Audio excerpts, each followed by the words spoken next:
From Sydney, Australia, this is Chronic, a podcast about IBD. Well, kind of.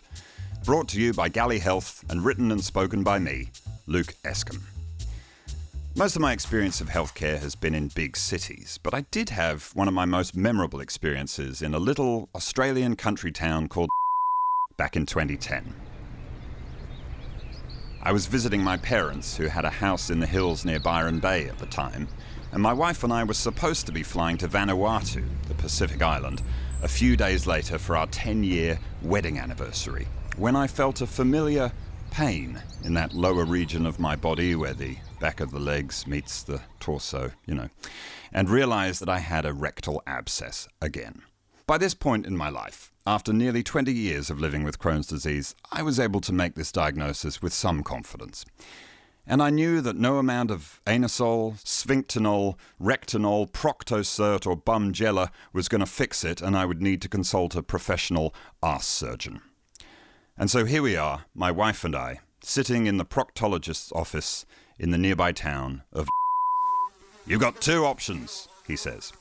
Either I could admit you to hospital and we can drain it under general, which will cost shitloads of money and mean you'll miss your flight to Vanuatu, or I can do it for you right now, under local, in the back room.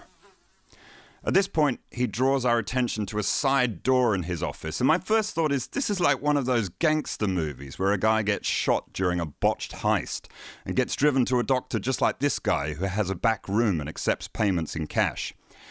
And my next thought is, the way the proctologist has phrased the question, it's pretty obvious what the correct, manly response from me should be. I'm supposed to pull my pants down, bend over and say, anesthetics for puffs, mate. Just give me a beer and fucking get it done.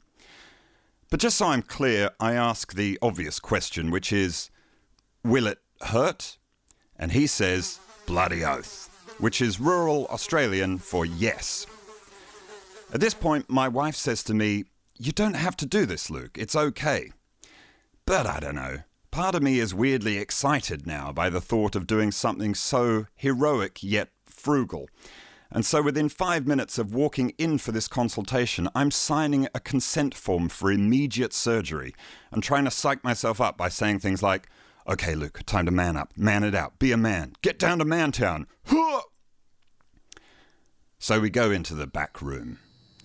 In my memory, it's like a cross between a utility cupboard and a torture chamber. There are mangled wheelchairs stacked in the corner next to a broken vending machine.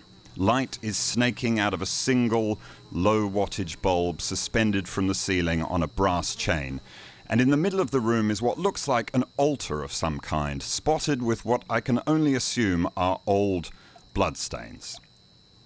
I change into the hospital gown, lie down on the slab, and the doctor gives me a pillow and says, here, son, pull your knees up to your chest and bite into this. Then he injects anesthetic directly into the abscess.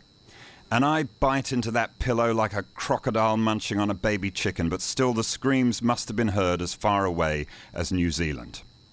And then he says, relax. Now we just wait for it to go numb. And my body is like a balled fist. But I start to practice my mindfulness techniques, concentrate on my breathing, tune into my body, try to Obi-Wan Kenobi the tension away. Let go, Luke. Then the proctologist starts prodding the abscess with the blunt end of his scalpel to see if I'm ready for the incision. And straight away, I snap back into this. Does it hurt when I do this? Yes! And what about this? Yes! And now... I'm not going to go into too much detail about what happened next. I do know I used the F word a lot. I may even have used the MF word once or twice in reference to the doctor. To his credit, though, he carried on and got the job done, but it was all too much for my wife, who fainted and had to be dragged into the next room by her ankles. I hobbled in a few minutes later with my trousers unbuttoned to find the proctologist straddling her on the couch, holding both her legs in the air like he was pushing a wheelbarrow.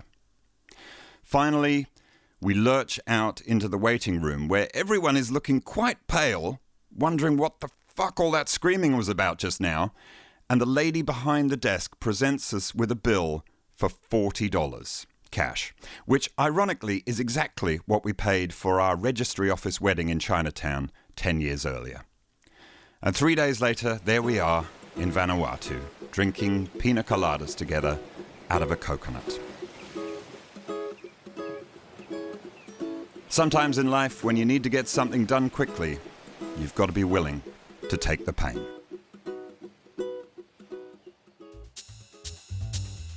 Thanks for listening, friends. This little episode was recorded in February 2021 at Vienna People Studios in Sydney with producer Michael McGlynn. Till next time, I'm Luke Escombe, and my condition is chronic.